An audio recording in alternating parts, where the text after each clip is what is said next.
السلام علیکم۔ وعلیکم السلام جی بیٹا، کیا حال ہے؟ ٹھیک ہے آپ؟ میں ٹھیک، آپ کیسی ہیں؟ اللہ کا شکر، آپ کی رحمت، آپ سنائیں۔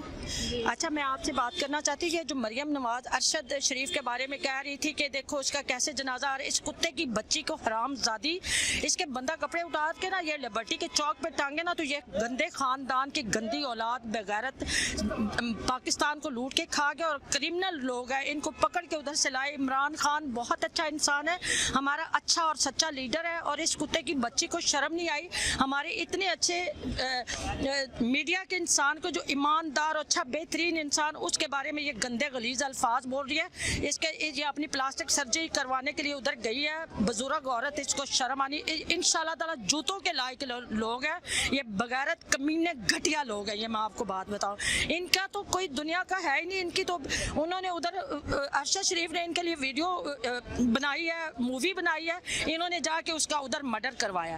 یہ سارا قمر جاوید باجوہ، یہ ساری لوگ ان کے ساتھ ملے ہوئے ہیں۔ دیکھیں اس دن آ گیا وہ آئی ایس آئی کا جو ہمارا چیف ہے، وہ آ گیا کہ زندگی کا پہلا واقعہ ہے کہ وہ کسی میڈیا کے سامنے آیا، ورنہ کبھی آئی ایس آئی کا کبھی بھی کوئی شخص نہیں آتا سامنے میڈیا کے، آ کے عمران خان کے اوپر الزام دے رہا ہے ارشد شریف کا۔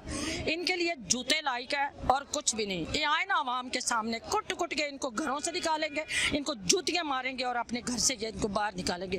یہ نہ چھوڑیں کرسی، یہ ہم ان سے لیں گے کرسی واپس۔